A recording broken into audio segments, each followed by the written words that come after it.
My name is Harriet Simmons, a 32-year-old housewife with a part-time job. My husband Charles is 2 years older than me, and we have an almost 5-year-old daughter, Catherine. We are a family of 3.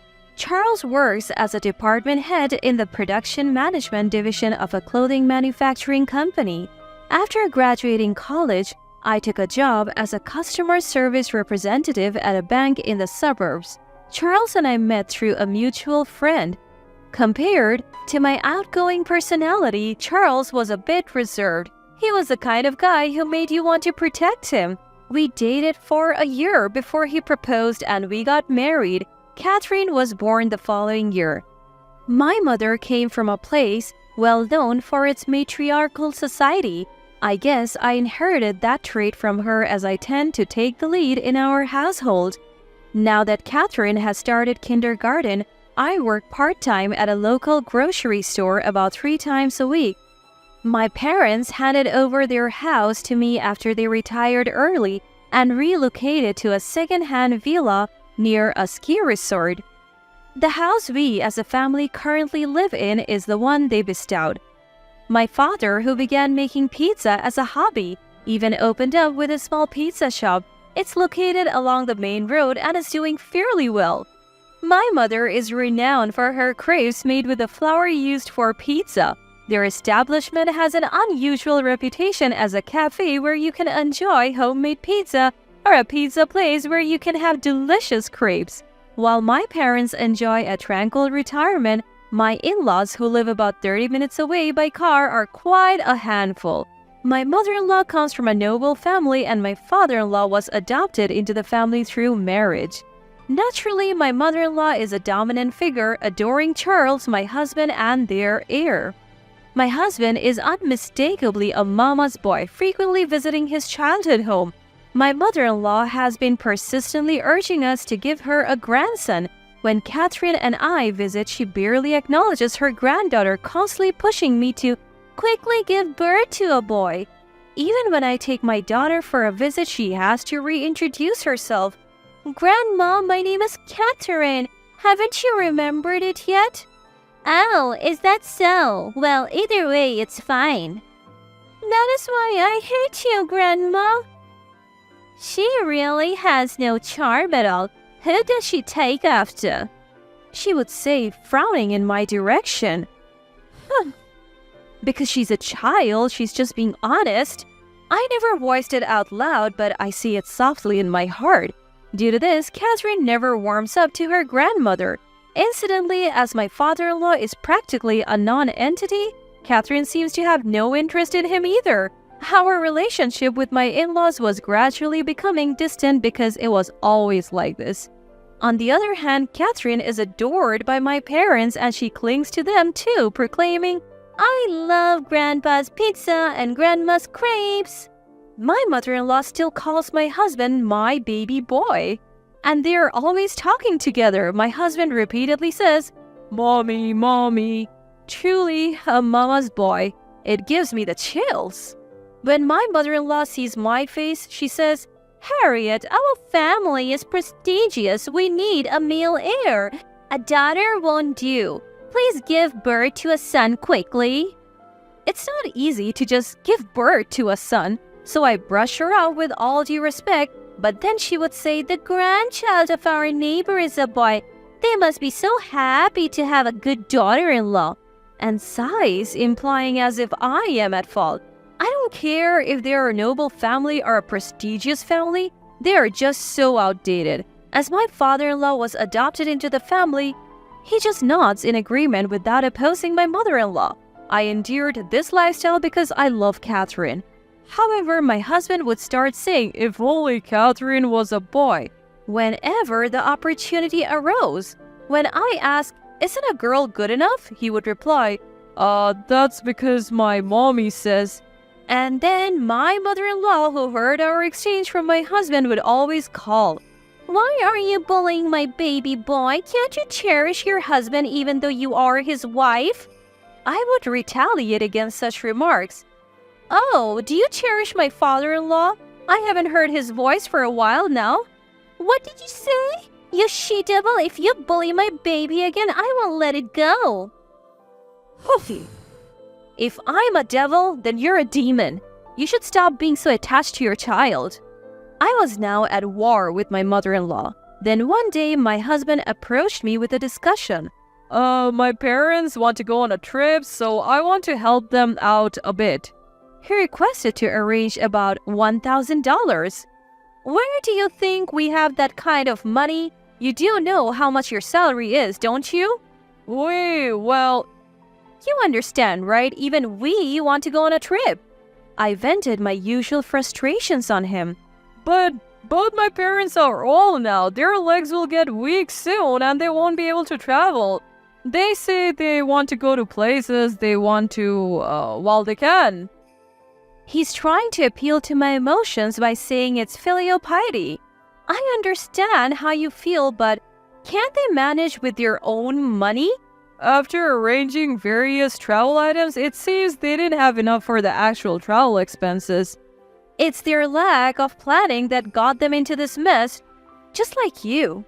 But Harriet, don't you feel bad for them? Not at all. I'm not going to strain myself just to please them. Enough is enough.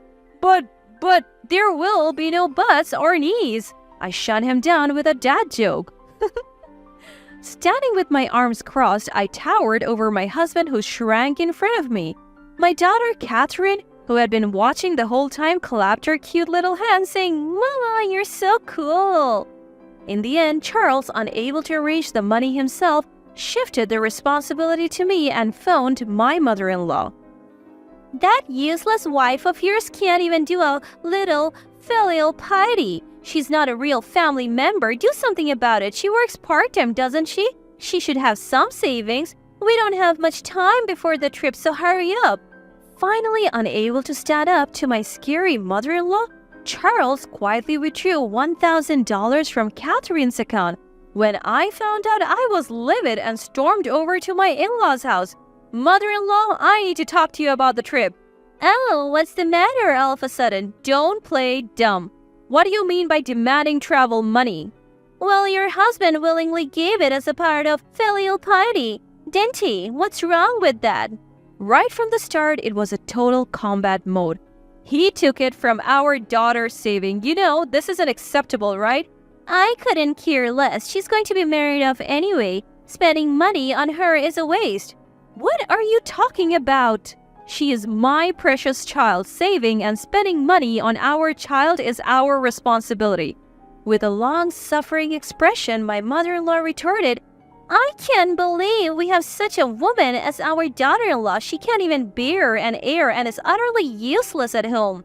I didn't marry into your family. If you want an heir so badly, why don't you give birth to one?" With that, I stormed out of my in-laws' house.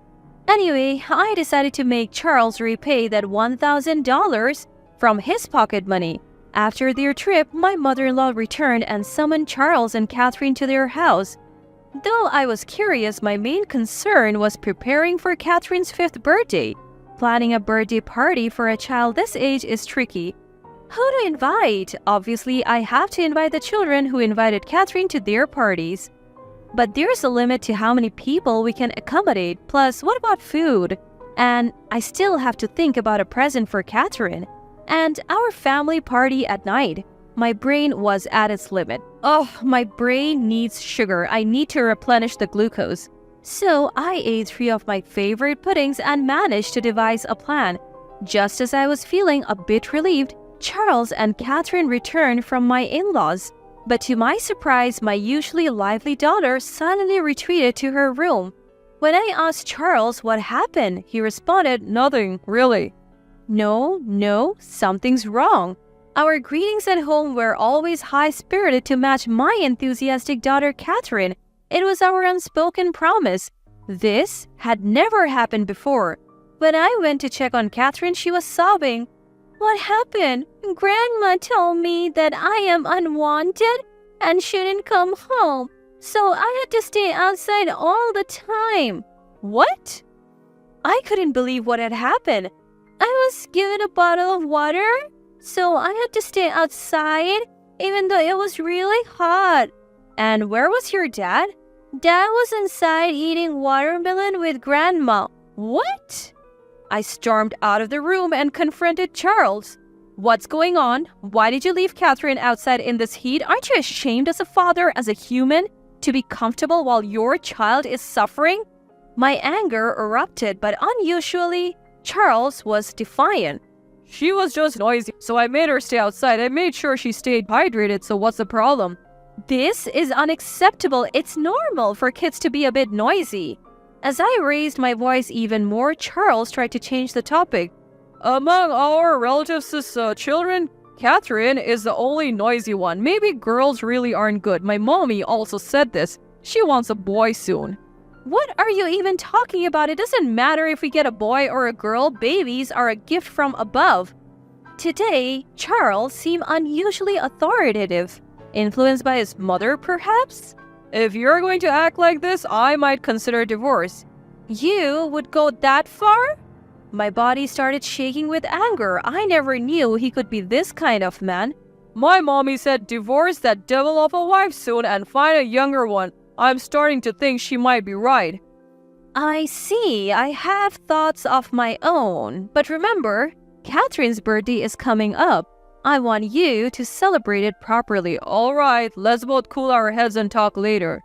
I realized unexpectedly how Charles and my in-laws truly think. I couldn't master the energy to cook dinner that day, so Catherine and I ate at a nearby diner. Charles said he was going back to his parents' place and drove off again.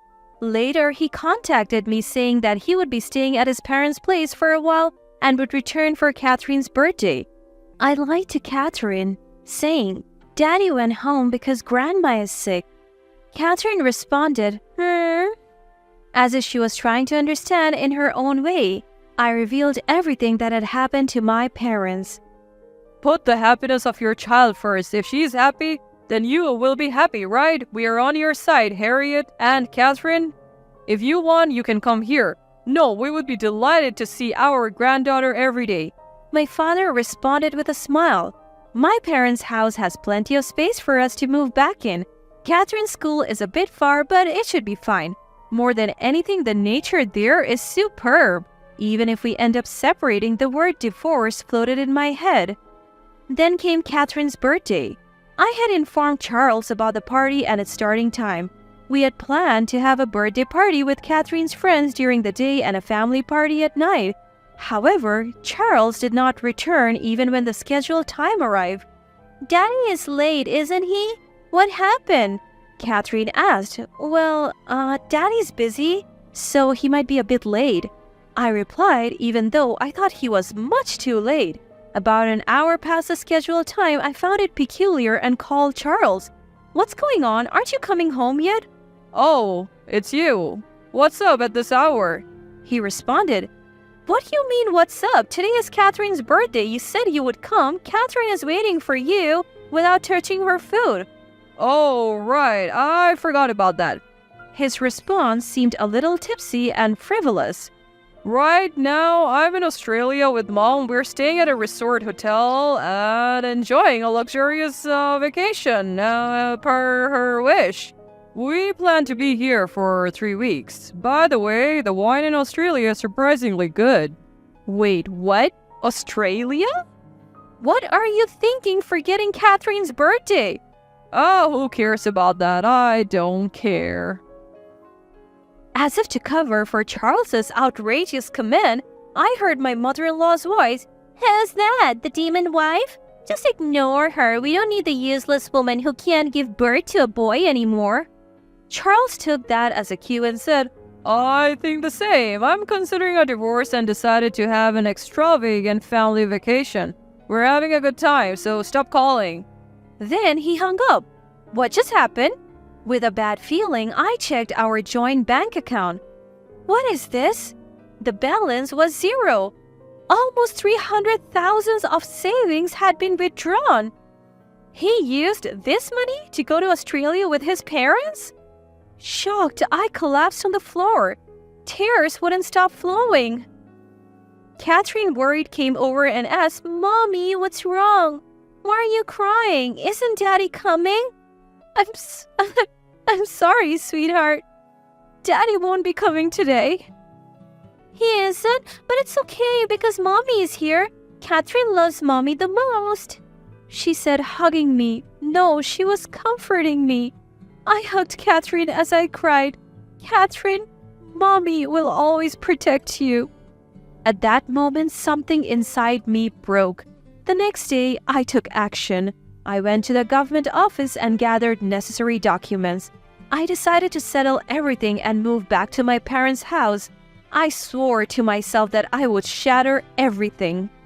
I received a text from Charles accompanied by a photo of him and his mother in Australia saying, "The luxurious trip is fun.